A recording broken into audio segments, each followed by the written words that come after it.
அனைவருக்கும் வணக்கம். நாம் அகத்திய மாமுனிவர் அருளிச் செய்த ஞான காவியம் 1000 என்கிற நூற்தொகுப்பிலே இருந்து பாடல்களை பார்த்துக் கொண்டிருக்கிறோம். கைலை மலையிலே அகத்தியர் சிவபெருமானை சந்தித்தார். அகத்தியருடைய தவத்தின் மேன்மையைக் கண்டு மகிழ்ந்த சிவபெருமான் அகத்தியருக்கு தட்சணத்து பரபிரம்மம் என்கிற பட்டத்தை கொடுத்தார். அத்துடன் அகத்தீசர் என்கிற பட்டத்தையும் கொடுத்து மகிழ்ந்தார். எம்பெருமான் ஈசனோடு அன்னை பராசக்தியும் அகத்தியருக்கு ஞானோபதேசம் செய்தார். கோடிக்கணக்கான சித்தர்கள் கைலை மலையிலே தங்கியிருந்ததை தான் பார்த்ததாக அகத்தியர் சொல்லுகிறார்.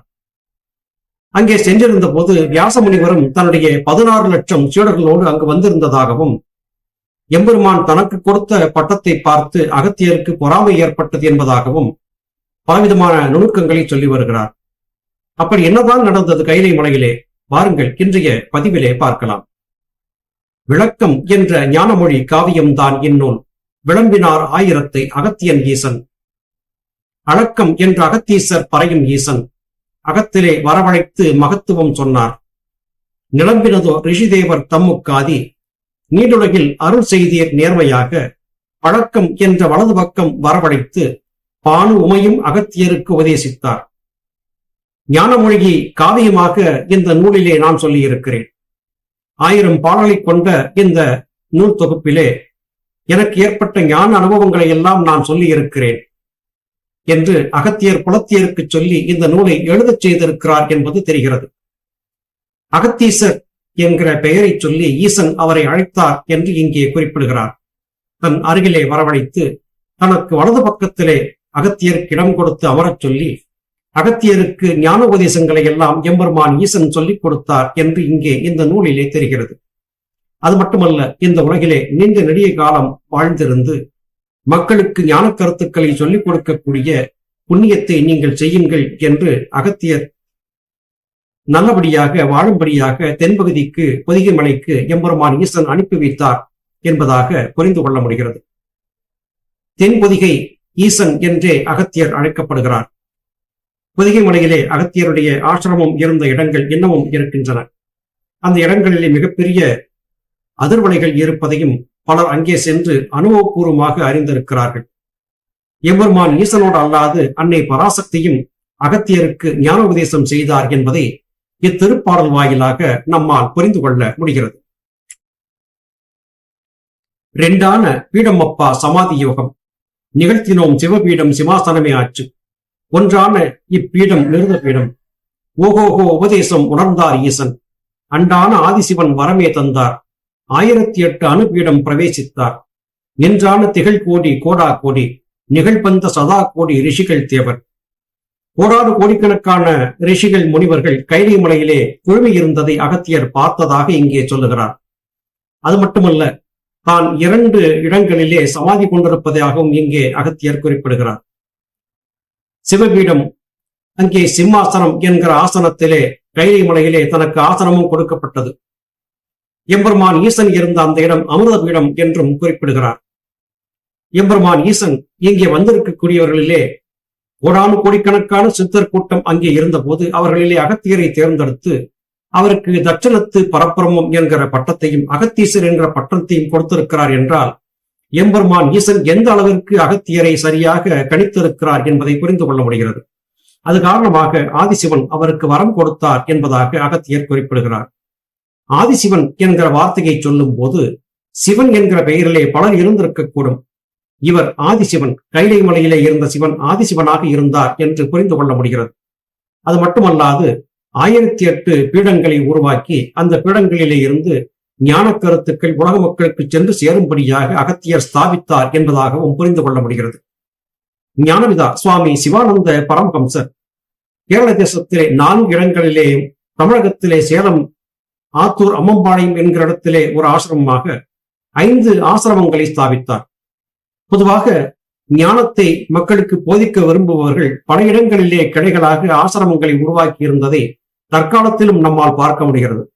அகத்தியர் வாழ்ந்திருந்த காலத்திலே 1008 இடங்களிலே இது போன்ற ஆசிரமங்களை உருவாக்கி இருந்தார் என்பதை அகத்தியருடைய நூலின் வாயிலாகவே நம்மால் புரிந்து கொள்ள முடிகிறது. சதா கோடிக்கணக்கான ரிஷிகளின் தேவர்கள் கைலை மலையிலே குழுமி இருந்தார்கள்.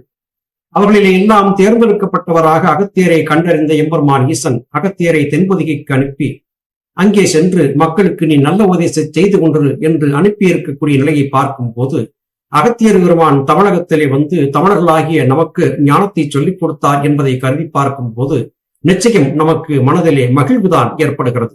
நாம் கொடுத்து வைத்தவர்கள் என்று நம்மை பெருமையாக சொல்லிக் கொள்ளலாம். தேவரோடு மால் அயனும் அரணம் கூடி தட்சணத்து பரபிரம்மம் இவரே என்றார். நாவரோடு பரபிரம்ம பீடம் தந்து நவசக்தி பீடம் அதை பிரவேசித்தார். அவரெல்லாம் கூடி பரபிரம்ம பட்டம் அளித்தாரே அகத்தியனார் ஆ ஊ என்றார். பாவர் என்ற வியாசருடைய சீடாள் தானும் 16 லட்சம் ரிஷி அருகத்தானே. தேவரோடு மால் அயன் அரண் ஆகிய எல்லோரும் ஒன்றாக கூடி தனக்கு பரபிரம்மம் தட்சணத்து பரபிரம்மம் என்கிற பட்டத்தை கொடுத்து இவர் இதற்கு பொருத்தமானவர் என்று சொன்னார்கள்.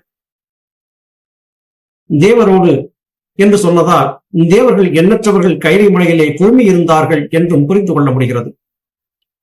அப்படி பார்க்கும்போது நாம் ஏற்கனவே சில பதிவுகளிலே பார்த்ததைப் போல தேவர்கள், முனிவர்கள், ரிஷிகள், சித்தர்கள் என்று பல வகையாக யோக சாதன பயிற்சியிலே அவரவர் பக்குவத்திற்கேற்றபடியான பட்டங்களை பெற்று பல காலங்களாக மிகப்பெரிய மகான்கள் வாழ்ந்து கொண்டிருக்கிறார்கள் என்பதை புரிந்து கொள்ள முடிகிறது.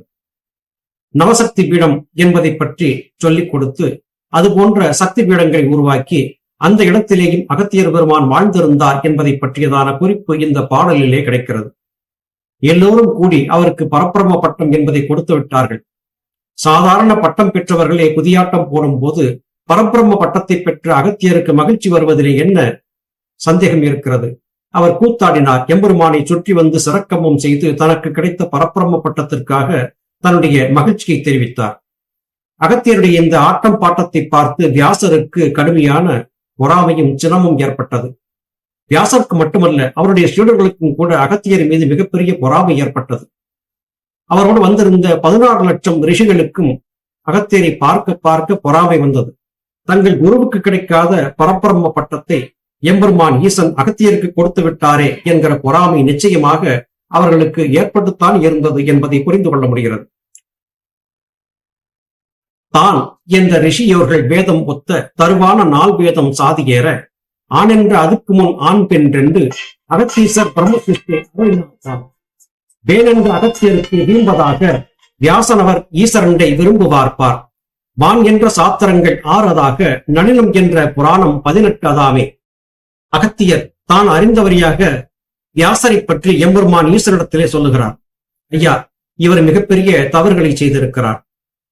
4 வேதங்களை உருவாக்கி இருக்கிறார். ஆனால் அந்த 4 வேதங்களோடு சாதிகள் என்பவற்றையும் கற்பித்து விட்டார். இது காரணமாக வர்க்க வேதங்கள் உருவாக்கி இன வேதங்கள் உருவாக்கி பூதளத்திலே மக்கள் மிகவும் ஒருவருக்கொருவர் பகைமை என்கிற குணத்தை கொண்டு வாழ்ந்து கொண்டிருக்கிறார்கள். இப்படிப்பட்ட தகாத காரியத்தை செய்துவிட்டார். எம்பெருமான் ஈசனாகிய தாங்கள் சொல்லிக் கொடுத்தபடியாக நான் புரிந்திருப்பது இந்த உலகிலே 2 சாதிகள், ஆண் சாதி, பெண் சாதி. இது எல்லா ஜீவராசிகளுக்கும் பொதுவான ஒன்று. அப்படி இருக்கும் போது வியாசர் இந்த பூதளத்திலே வர்க்க வேதங்களை கற்பித்து மனிதர்களுக்குள்ளே சண்டை சடக்குகளை ஏற்படுத்தி விட்டார் என்று சொல்லுகிறார். வியாசருக்கும் அகத்தியருக்கும் இடையிலே இப்படிப்பட்ட வார்த்தை போர்கள் ஏற்பட்டன. எம்பெருமான் ஈஸ்வரிடத்திலே ஒருவரை பற்றி ஒருவர் குற்றச்சாட்டுக்களை சொல்லிக் கொண்டிருந்தார்கள் என்பதை இந்த நூல் வாயிலாக நம்மால் புரிந்து கொள்ள முடிகிறது. அது மட்டுமல்லாது வியாசர் என்பவர் 6 சாத்திரங்கள், 18 புராணங்கள், 4 வேதங்கள் ஆகியவற்றை எல்லாம் உருவாக்கி கொடுத்ததாக பெருமையாக சொல்லிக் கொண்டிருக்கிறார். ஆனால் அதன் காரணமாக மக்களுக்கு எந்த விதமான நன்மையும் கிடைக்கவில்லை. அது காரணமாக மக்கள் துன்பத்தைத்தான் சந்தித்திருக்கிறார்கள் என்று தன்னுடைய குற்றச்சாட்டை வலுவாக எம்பெருமான் ஈஸ்வரிடத்திலே அகத்தியர் பதிவு செய்கிறார். இப்படிப்பட்ட சூழலிலே நிச்சயமாக அகத்தியர் தன்னுடைய தொடர்ந்து வந்த அடுத்தடுத்த நூல்களிலே வியாசரை குறித்தான குற்றச்சாட்டுக்களை சொல்லிக் கொண்டேதான் இருந்தார் என்பதை அகத்தியருடைய பல நூல்களை வாசித்து பார்த்த வகையிலும் நமக்கு தெளிவாக தெரிகிறது. நல்லது சகோதர சகோதரிகளே, மீண்டும் அடுத்த பதிவிலே உங்களை சந்திக்கிறேன். அதுவரையிலும் நன்றி, வணக்கம்.